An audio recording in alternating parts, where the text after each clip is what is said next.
जी हाँ साथियों, थंबनेल में आपने एकदम सही देखा। आज के वीडियो में हम ऐसी रणनीति, ऐसी स्ट्रेटजी अपनाने वाले हैं। अगर उनको आप फॉलो करेंगे तो हस्बैंड के ऊपर जितने भी केस वाइफ की तरफ से दाखिल किए जाते हैं, मैट्रिमोनियल केस, सब जीरो होने वाले हैं। कुछ नहीं मिलने वाला है। हो सकता है वाइफ कान पकड़ के आपके पास आ जाए कि माफ़ कर दीजिए, और सारे केसेज में आप कंप्रोमाइज़ कर लीजिए। अगर आप ये पूरा वीडियो देखते हैं तो आपको कोई भी डाउट नहीं रहेगा। जैसा हमने थंबनेल में बताया है वैसा ही आज का वीडियो होने वाला है। तो चलिए शुरू करते हैं। नमस्कार, मैं Mahesh quintal advocate, high court, आप सभी का स्वागत करता हूं। पहली बात, शादी करने से पहले जहां तक मेरा मानना है, आजकल शादी एक कॉन्ट्रैक्ट हो गई है। अब वो संस्कार वाली बात नहीं रही है, केवल प्रॉपर्टी के आधार पर शादी होती है। तो ऐसी कंडीशन में सबसे पहले जहाँ तक मेरा मानना है कि शादी से पहले ही हमको कुछ प्रिकॉशंस बरतने चाहिए। जैसे कि एक कॉन्ट्रैक्ट आप कर सकते हैं प्रॉपर्टी के संबंध में, कि जो प्रॉपर्टी है वो मेरे पेरेंट्स की है और अभी मेरा इस पर कोई अधिकार नहीं है। भले वो मेरे नाम कुछ प्रॉपर्टी है तो भी वो उन्हीं की है, क्योंकि उन्हीं के द्वारा परचेज करी गई है। तो ये आप ये कॉन्टैक्ट करा सकते हैं। ऐसा नहीं है कि कॉन्टैक्ट करने से आपकी वाइफ आपकी उत्तराधिकारी नहीं रहेगी। वो तो उत्तराधिकारी तो फिर भी रहेगी, मगर वो तो उत्तराधिकार तो बाद में आएगा ना। अगर डिस्प्यूट पहले स्टार्ट हो जाता है तब के लिए वो कॉन्टैक्ट काम आ सकता है। शादी करने के बाद अगर आपकी वाइफ जॉब करना चाहती है या जॉब कर रही है तो अपनी तरफ से आपको कोई ये पहल नहीं करनी है कि आप जॉब छोड़ दीजिए, क्योंकि वो आपके लिए बहुत बड़ा डिफेंस है। आगे अगर कोई डिस्प्यूट होता है तो जॉब करने दीजिए, उसमें कोई इंटरफेयर मत करिए, अगर वो अपनी इच्छा से करे तो। इसके बाद नेक्स्ट स्टेप आपको ये लेना है कि जो भी डॉक्यूमेंट है वाइफ के, चाहे वो एजुकेशन के संबंध में हो, चाहे उसकी प्रॉपर्टी के संबंध में हो। अगर उसके पास कोई प्रॉपर्टी है तो उस प्रॉपर्टी के डॉक्यूमेंट हो सकते हैं, और एजुकेशन के जो भी डॉक्यूमेंट हों वाइफ के, कम से कम जीरोक्स कॉपी तो अपने पास ले ही लीजिए, अगर ओरिजिनल ना मिल सकें तो। क्योंकि ऐसा अक्सर देखा गया है कि शादी के समय तो बड़ी बड़ी बहुत डिग्रियां दिखाई जाती हैं और डिप्लोमा दिखाए जाते हैं, बहुत से एक्सपीरियंस दिखाए जाते हैं। और जहाँ कोई डिस्प्यूट होता है तो वो एकदम ये दिखाती हैं कि हम तो अनपढ़ हैं, हमारे पास कुछ नहीं है, हम कोई पढ़े लिखे नहीं हैं। तो फिर आप दौड़ते भागते रहिए उन डॉक्यूमेंट को कलेक्ट करने के लिए। तो ये आगे टेंशन ना आए उसके लिए पहले से ही ये कलेक्शन कर लीजिए डॉक्यूमेंट का। आगे कोई भी परिस्थिति आती है तो वो आपके पास में प्रूफ रहेगा इस चीज़ का। इसके बाद नेक्स्ट स्टेप ये है कि जहाँ भी कोई डिस्प्यूट स्टार्ट होता है, कुछ भी इस तरह का डिस्प्यूट होता है, तो सबसे पहले अधिकांश केसों में हमने देखा गया है कि वाइफ्स अपने पेरेंट्स के यहाँ चली जाती हैं, अपने मायके में रहती हैं और वो आती नहीं हैं। आप बुलाते हैं तब भी नहीं आती हैं। तो ये यहाँ से स्टार्टिंग होती है डिस्प्यूट्स की अधिकांश केसों में। हालांकि कुछ केस ऐसे भी हैं कि घर में रह के भी स्टार्टिंग होती है, वाइफ घर में रह भी रही है और फिर भी केसेस भी लगा रही है। मगर अधिकांश केसों में यह होता है कि जैसे ही डिस्प्यूट स्टार्ट हुआ वाइफ मायके चली जाती है, तो मायके से फिर केसेस लगाए जाते हैं। तो अगर आपको ये लग रहा है कि हाँ डिस्प्यूट है, डिस्प्यूट की वजह से मायके में वाइफ रह रही है और नहीं आएगी, नहीं आना चाह रही, तब ऐसी कंडीशन में हमको, जो अधिकांश लोग करते हैं 90% केसेज में, कि सेक्शन 9 डाल दिया। वो कभी नहीं डालना है, ये सबसे बड़ी गलती है हमारी। सेक्शन 9 हमको बिल्कुल नहीं डालना है। सेक्शन 9 डाल दिया 90% केसेज में यही होता है। जो हिंदू मैरिज एक्ट के अंतर्गत सेक्शन 9 की एप्लीकेशन पड़ती है, मगर उसको बिल्कुल अप्लाई नहीं करना है। उसको अप्लाई करने के बाद में फिर उधर से सेक्शन 24 की एप्लीकेशन आ जाती है। हिंदू मैरिज एक्ट के अंतर्गत सेक्शन 24 की एप्लीकेशन आती है वाइफ की तरफ से। इसको नहीं करना है। आपको करना क्या है, और जो सबसे बेस्ट ऑप्शन है वो करना आपको ये है कि जैसे ही आपकी वाइफ नहीं आती है तो आपको बुलाने का दूसरा तरीका है, वो सबसे अच्छा तरीका है, क्योंकि आप उसके लीगल गार्जियन हैं। जहां शादी हो जाती है, शादी के बाद, एक लड़की की शादी होने के बाद उसका लीगल गार्जियन हस्बैंड होता है। शादी से पहले पेरेंट्स होते हैं उसके, और शादी के बाद हस्बैंड होता है। तो आपको ये अधिकार है कि कानून के तहत आप उसको बुलाएं, मगर उसके लिए दूसरा ऑप्शन आप यूज करिए। पहला वाला जो सेक्शन 9 वाला है उसको बिल्कुल मत यूज करिए। तो दूसरा ऑप्शन आपके पास में है, बहुत अच्छा ऑप्शन है, और आगे के जितने केसेज आपके डिस्प्यूट जितने चलने वाले हैं सब के लिए वो काम करने वाला है। सारे केसों की ये मानिए एक तरह से वो हवा निकालने वाला है, जो आगे चल के, चाहे वो दहेज का केस हो, या वो मेंटेनेंस का केस हो, या वो डोमेस्टिक वायलेंस का केस हो, तो सारे केसेज को ख़त्म करने वाला है एक केस। ये है हाई कोर्ट के समक्ष डायरेक्ट पड़ती है habeas corpus writ petition. Article 226 के अंतर्गत हैबियस कॉर्पस रिट पिटीशन पड़ती है। उसमें ये प्रेयर करी जाती है कि हमारी लीगल वाइफ है, जो मायके वाले लोग हैं उनको पार्टी बनाया जाता है, और ये प्रेयर करी जाती है कि इनसे हमारी वाइफ को बुलाया जाए और हमें दिलवाया जाए। तो कोर्ट ये डायरेक्शन करता है और बुलाता है, कोर्ट का डायरेक्शन होता है हाई कोर्ट का। तो ये सारी प्रक्रिया ऑनरेबल हाई कोर्ट के समक्ष होती है डायरेक्ट। ये डिस्ट्रिक्ट कोर्ट में इसका कोई प्रोविजन नहीं है। तो यहाँ से हाई कोर्ट से आप इस रेमेडी को ले सकते हैं। हाई कोर्ट डायरेक्शन देगा वाइफ को बुलाने के लिए। तो पेरेंट्स जो हैं जिनके पास वाइफ रह रही हैं, उनकी ये ड्यूटी है कि वाइफ को हाई कोर्ट में पेश करेंगे, और हाई कोर्ट का जब डायरेक्शन होगा तो पेश करना ही करना होगा। तो जब हाई कोर्ट में पेश किया जाएगा तो आप ये सोच रहे होंगे कि नहीं वहाँ वो तैयारी कर लेंगे, उसको ये सिखा दिया जाएगा, वो सिखा दिया जाएगा, वो इस तरह से बयान दे देगी। ऐसा नहीं है। हाई कोर्ट के समक्ष वो या तो ये कहेगी कि मैं अपनी मर्जी से अलग रह रही हूँ, तो ये आपके लिए बहुत अच्छी रेमेडी है आगे आपके जो भी केस चलेंगे उसमें अपने बचाव करने के लिए, अगर उसने ये कह दिया कि मैं अपनी मर्जी से रह रही हूँ। दूसरा ऑप्शन ये हो सकता है कि आपके ऊपर एलिगेशन लगा सकते कि ये इस तरह से क्रूअल्टी होती है मेरे साथ में, मारपीट होती है, गलत व्यवहार होता है। हो सकता है आपके ऊपर बहुत सारे एलिगेशन लगाए जाएं, इस वजह से रह रही हूँ मैं अलग। तो वो एलिगेशन अगर लगते हैं तो हाईकोर्ट की तरफ से तुरंत ये क्वेश्चन आएगा कि अगर ऐसी कोई बात है तो आपने अभी तक कोई कंप्लेन नहीं करी। तो इसलिए ये ऑप्शन आपके पास बहुत अच्छा है। इसका रिकॉर्ड रहता है, जो भी कोर्ट में आदेश होगा हाईकोर्ट के समक्ष वो रिकॉर्ड पे आ जाएगा, और वो रिकॉर्ड पे या तो अपनी मर्जी से रहने का रहे या आपके ऊपर एलिगेशन लगा के रहे। दोनों ही तरह का रिकॉर्ड जो है आपके आगे फ्यूचर में बहुत काम आने वाला है। इसके बाद आगे अगर डिस्प्यूट बढ़ता है तो वहाँ जो भी केस, चाहे वो डॉवरी का केस हो, मेंटेनेंस का केस हो या डोमेस्टिक वायलेंस का केस हो, सारे केसेज में ये काम आने वाला है, जो हाई कोर्ट्स का हैबियस कॉर्पस के अंतर्गत जो ऑर्डर होगा। तो उसके बाद अगर वाइफ की तरफ से कोई केस डाला जाता है तब हैबियस कॉर्पस का ऑर्डर तो हो ही गया, मगर उसके बाद नेक्स्ट स्टेप क्या है ये जान लीजिए। दूसरी जो गलती करते हैं अधिकांश लोग, पेरेंट्स को ये राय देते हैं कि ये लड़के को आप डिवार कर दीजिए, तो वो भी सही नहीं है, वो हर केस में सही नहीं रहता है। क्योंकि अधिकांश केसों में जहाँ पेरेंट्स बेरोजगार हैं या कोई छोटा मोटा रोजगार करते हैं, उनके पास में सफिशिएंट साधन नहीं है, तो ऐसी कंडीशन में वो आपके लिए उल्टा पड़ता है। वो आपके लिए किसी काम का नहीं है कि आपको हस्बैंड को घर से डिवार कर दिया, उससे कोई काम नहीं चलने वाला है। तो दूसरा स्टेप्स आपको ये लेना है कि पेरेंट्स की तरफ से, और स्पेशली उन लोगों के लिए है जो गवर्नमेंट जॉब में है, गवर्नमेंट जॉब वालों के लिए तो बहुत ज़रूरी है, क्योंकि उन लोगों की जो सैलरी होती है उसको आप छुपा ही नहीं सकते हैं। या कोई और जॉब करते हैं गवर्नमेंट जॉब के अलावा, ऐसी आप कोई ऐसी जॉब करते हैं कि आपकी सैलरी ऑनलाइन आती है और उसको आप छुपा ही नहीं सकते। तो ऐसे लोगों के लिए अब जो मैं बता रहा हूँ ये बहुत ज़रूरी है। इसमें आपको ये करना है कि पेरेंट्स की तरफ से एक सूट फाइल कराना है मेंटेनेंस का। मेंटेनेंस सीआरपीसी के अंतर्गत सेक्शन 125 जो बीएनएसएस में अब हो गया सेक्शन 85 एंड सेक्शन 86। ऐसा नहीं है कि सेक्शन 125 में सीआरपीसी के अंतर्गत या बीएनएसएस में जो मेंटेनेंस का राइट है केवल वाइफ को ही है, ऐसा नहीं है। इन सेक्शंस के अंतर्गत मेंटेनेंस का राइट पेरेंट्स को भी दिया गया है। पेरेंट्स भी अपने संतान से मेंटेनेंस पाने के अधिकारी हैं सीआरपीसी के अंतर्गत और बीएनएसएस के अंतर्गत। तो इन प्रोविजंस में पेरेंट्स की तरफ से आप मेंटेनेंस सूट फाइल करवा दीजिए, और जो आप सूट फाइल करवाएंगे पेरेंट्स की तरफ से उसमें कोई गलत एलिगेशन नहीं लगाना है, केवल इतना लगाना है कि लड़का सही है, कोई दिक्कत नहीं है, मगर हमें खर्चा चाहिए रहने के लिए, खाने पीने के लिए, उसमें हम मजबूर हैं, हमारे पास कोई और साधन नहीं है और कोई सोर्स ऑफ इनकम नहीं है।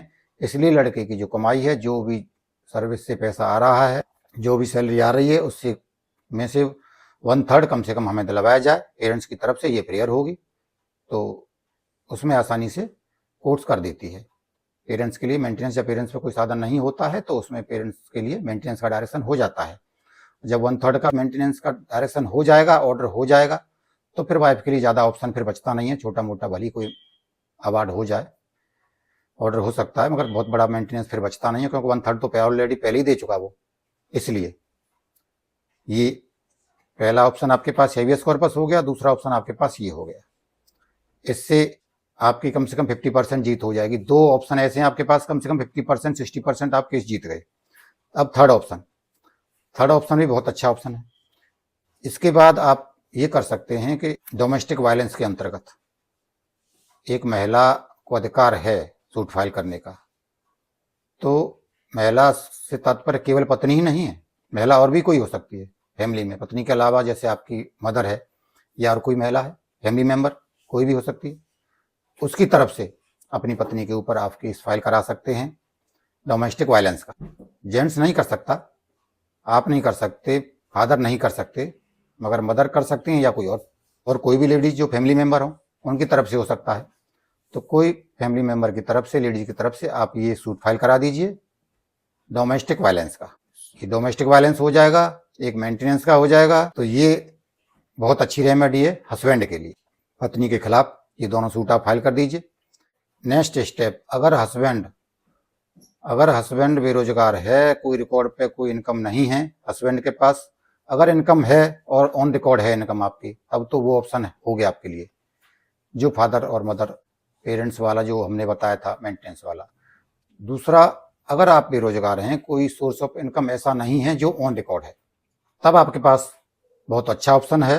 अगर आपकी पत्नी के पास कुछ प्रॉपर्टी है या वो कुछ जॉब करती हैं, आप ये सोच रहे होंगे कि जॉब करती हैं तो फिर तो कोई बात ही नहीं है, फिर तो और भी हमारे पास ग्राउंड है कि ये पाने के अधिकारी नहीं है। मगर उससे भी बेस्ट ऑप्शन मैं आपको बता रहा हूँ कि अगर आपकी वाइफ के पास में कोई प्रॉपर्टी है या वो कोई जॉब करती हैं, कोई सर्विस करती हैं, तो ऐसी कंडीशन में section 24 and section 25 of Hindu marriage act के अंतर्गत मेंटेनेंस सूट फाइल कर सकते हैं आप वाइफ के ऊपर मेंटेनेंस का सूट फाइल कर सकते हैं। इंटरिम मेंटेनेंस का सूट फाइल होता है सेक्शन 24 में, और परमानेंट मेंटेनेंस का जो सूट फाइल होता है वो सेक्शन 25 में।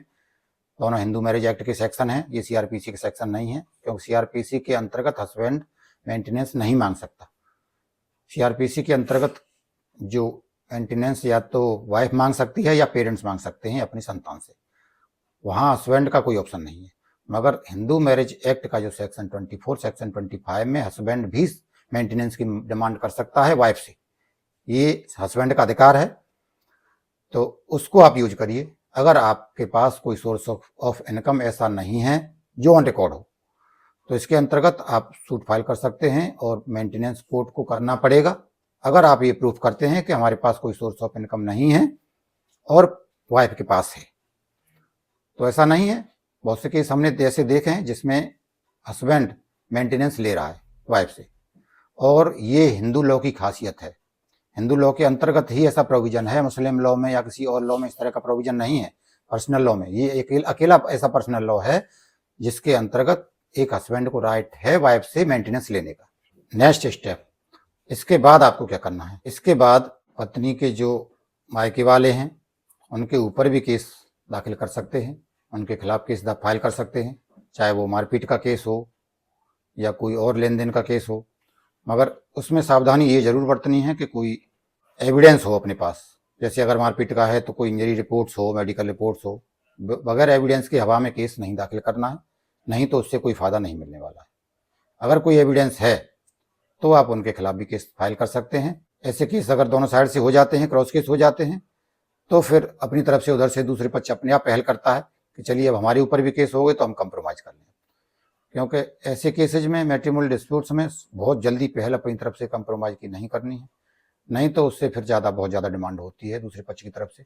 अगर पहले आप पहल कर देंगे और बहुत जल्दबाजी करेंगे पहल करने की, कंप्रोमाइज की, तो उधर से डिमांड करी जाएगी और बड़ी डिमांड करी जाएगी। मगर जहाँ समय निकलता है, टाइम निकलता है, उधर से ये लगता है कि नहीं अब तो उधर से भी केसेज हो रहे हैं और हमारे केस में कुछ हो भी नहीं रहा है, और उधर से भी एविडेंस मौजूद आ रहे हैं, उधर से भी हमारे खिलाफ केस हो गए हैं, मेंटेनेंस का केस हो गया, हस्बैंड से मेंटेनेंस ले लिया पहले ऑलरेडी पेरेंट्स के द्वारा, या डोमेस्टिक वायलेंस पड़ गया किसी और लेडीज के द्वारा। तो इस तरह के केसेज जब हो जाते हैं और अपने केसेज में कुछ जब होता नहीं दिखता है, समय निकलता जाता है, तब बात आती है, अपने आप ही बात आती है कंप्रोमाइज की। तो उस कंडीशन में कंप्रोमाइज हो सकता है और कुछ ज़्यादातर केसों में होता है। मगर आप पहले कर देंगे अपनी तरफ से, बहुत जल्दबाजी करेंगे कि नहीं कंप्रोमाइज करिए, सारे केसेज में वाइफ के फेवर में ही जाते हैं, लॉ तो वाइफ के फेवर में ही रहता है, ऐसा नहीं है। ऐसा नहीं है, थोड़ा धैर्य रखिए, आपको भी सफलता मिलेगी। और ये सारी चीज़ें करिए। कोर्ट के सामने अगर जाते हैं किसी केसेज में, तो कोर्ट के सामने आपको ज़्यादा बन ठन के नहीं जाना है, सिंपल जाना है। कोई स्टेटमेंट वगैरह देने जाना है तो बहुत ही सिंपल जाना है। और वाइफ के समक्ष अगर जाना है ड्यूरिंग प्रोसीडिंग्स, तब हंसी खुशी जाना है, चेहरे पे टेंशन नहीं लेनी है, क्योंकि टेंशन आपके जहाँ चेहरे पे आई वहाँ दूसरी पार्टी का मनोबल बढ़ा, तो वो साइकोलॉजिकल रूप से आपको उनका जो हौसला है उसको बुलंद नहीं होने देना है, उसको डाउन करना है।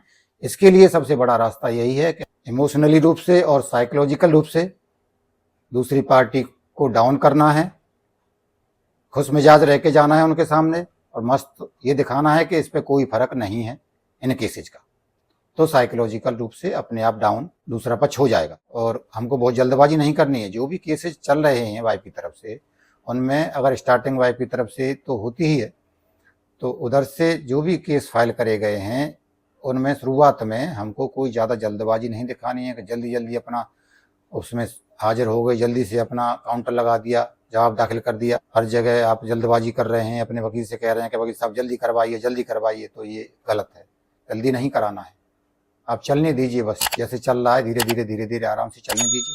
क्योंकि जहाँ जितना टाइम निकलेगा, जितना समय निकलेगा, ऐसे केसेज में समय तो निकलता ही है, तो फिर जितना ज़्यादा समय निकलेगा उतना ही दूसरी पार्टी का मनोबल डाउन होता है। उसको ये रहता है कि अब इतना समय हो गया लड़ती कुछ मिलना जुलना है नहीं है, इससे ख़त्म करिए इसको, थोड़ा बहुत जो कुछ मिलना हो, नहीं मिलना हो तो नहीं मिलता ही, तो ऐसी कंडीशन हो जाती है। और फिर भी मेंटेनेंस का केस अगर दाखिल होता है वाइफ की तरफ से, तो उम्मीद ये है कि मेंटेनेंस 0 मिलने वाला है। ये सारी प्रक्रिया आप अपनाएंगे तो कुछ मिलने वाला नहीं है। और मेंटेनेंस का अगर केस है तो उस केस में रजनीश वर्सेस नेहा का जजमेंट है ऑनरेबल सुप्रीम कोर्ट का, उसकी स्टडी करिए। 4 नवंबर 2020 का जजमेंट है ऑनरेबल सुप्रीम कोर्ट का। इसमें दोनों पक्षों को एफिडेविट देना है कोर्ट के सामने, दोनों पक्षों को अपनी प्रॉपर्टी दिखानी है। तो अगर आपको ये लगता है कि वाइफ अपनी जो सोर्स ऑफ इनकम है, अपनी प्रॉपर्टी है, उसको शो नहीं करने वाली है, तब ऐसे केसेज में आप ये एफिडेविट की डिमांड करिए, ये जजमेंट दे करके। इस जजमेंट को तो आप देंगे कोर्ट के सामने, तो निश्चित रूप से एफिडेविट मांगा जाएगा फिर सोर्स ऑफ इनकम के बारे में। और जहाँ सोर्स ऑफ इनकम का अगर प्रूफ उस दूसरी पार्टी ने कम दिया है और आपके पास ऐसा प्रूफ है कि नहीं इनका सोर्स ऑफ इनकम ज़्यादा है, तब सुप्रीम कोर्ट का ये कहना है कि इस केस में जो एफिडेविट दिया जाएगा, अगर वो एफिडेविट गलत निकला तो फिर कोर्ट ऑफ कंटेम्प्ट माना जाएगा।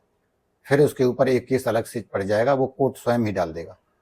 कोर्ट अपने आप एक्शन लेगा, सू मोटो कंटेम्प्ट ऑफ कोर्ट हो जाएगा, और जो कोर्ट के समक्ष फॉल्स एविडेंस का केस भी फाइल हो जाएगा। तो हमको उस एफिडेविट की डिमांड करनी है इस जजमेंट के द्वारा। जजमेंट को देना है कोर्ट में और ये एफिडेविट मांगा जाएगा और फिर कोर्ट मंगाएगा निश्चित रूप से, क्योंकि इस जजमेंट से कोर्ट बाउंड है। ये सारी प्रक्रिया अगर आप फॉलो करेंगे तो निश्चित रूप से सफलता मिलेगी। और साथियों, अगर ये वीडियो आपके पास बाद में पहुंचा है और आपका केस आगे बढ़ चुका है, ये पहले स्ट्रेटजी आप सब लोग नहीं अपना पाए हैं, हो सकता है केस पहले से चल रहा हो और आपके खिलाफ कोई ऑर्डर हो भी गया है ट्रायल कोर्ट से या फैमिली कोर्ट से, किसी भी तरह का मैट्रिमोनियल केस में कोई ऑर्डर अगर आपके खिलाफ हो गया है, तो तब भी आप अपील में आ सकते हैं। अपील से आपको डरना नहीं है। अपील में भी हस्बैंड के फेवर में डिसीजन होते हैं। अभी 28 मई 2025 का डिसीजन है ऑनरेबल हाई कोर्ट इलाहाबाद का। उसमें ऑनरेबल जस्टिस अरिंदम सिन्हा की बेंच के द्वारा अभी डिसीजन दिया गया है, हस्बैंड के फेवर में दिया गया है। फैमिली कोर्ट से जजमेंट हुआ था जिसमें हस्बैंड को 10 लाख रुपए पे करना था वाइफ के लिए। वाइफ की तरफ से केवल स्त्री धन को वापस लेने के लिए दावा दाखिल किया गया था, कोई डाइवोर्स पिटीशन भी पेंडिंग नहीं थी। फैमिली कोर्ट द्वारा वह अलाउ किया गया, उसमें 10 लाख रुपए का आदेश जारी किया गया। उस जजमेंट को हाई कोर्ट के समक्ष चैलेंज किया गया हस्बैंड के द्वारा, और वो 10 लाख रुपए का जो अवार्ड था उसको सेट असाइड कर दिया हाई कोर्ट ने। उसको बिल्कुल इलीगल माना सेक्शन 27 हिंदू मैरिज एक्ट के अंतर्गत। तो ऐसा नहीं है कि अपील में आदेश नहीं होते हैं, अपील में भी हस्बैंड के फेवर में आदेश होते हैं और मैं आपको ये बताना चाहता हूं कि सुप्रीम कोर्ट के मैंने जितने भी जजमेंट देखे हैं डाइवोर्स पिटीशन के संबंध में, जितने भी हस्बैंड की जो डाइवोर्स पिटीशंस हैं खारिज हाई कोर्ट से, जिन हाई कोर्ट्सों से जितनी डाइवोर्स पिटीशन खारिज होती हैं 90% केसेज में वो सुप्रीम कोर्ट से अलाउ होती हैं। तो ऐसा नहीं है कि नीचे से डाइवोर्स पिटीशन हस्बैंड ने फाइल करी, हाई कोर्ट से खारिज हो गई तो सुप्रीम कोर्ट से कुछ नहीं होगा। सुप्रीम कोर्ट से लगभग 90% डाइवोर्स पिटीशन हस्बैंड की अलाउ होती हैं। इस प्रक्रिया का पालन करिए, ये सारी प्रिकॉशंस बरतिए जो हमने बताए हैं, और ये सारा डिफेंस लीजिए तो कुछ नहीं होने वाला है। और अब तो वैसे ही सुप्रीम कोर्ट के लेटेस्ट जजमेंट आए हुए हैं जिसमें अब दहेज वगैरह के इस तरह के केसेज में गिरफ्तारी की जो प्रक्रिया थी वो लगभग समाप्त है। इन केसेज में कोई गिरफ्तारी इस समय नहीं हो रही है, तो उससे आप बिल्कुल घबराने की, डरने की आवश्यकता नहीं है। ये सारी चीज़ फॉलो करिए और बिल्कुल निश्चिंत हो जाइए। अगर आप अपनी जगह सही हैं, हम ये नहीं कह रहे हैं कि आप गलत रहिए, गलत तरीका अपनाइए, पत्नी के साथ में गलत व्यवहार करिए, गलत तरीके से रहिए, नहीं। वो आपकी फैमिली मेम्बर है, वो भी अपने पेरेंट्स को छोड़ करके आपके पास आई है। ये आपकी ड्यूटी है कि आप उसको सही तरह से रखिए, अच्छी तरह से रखिए।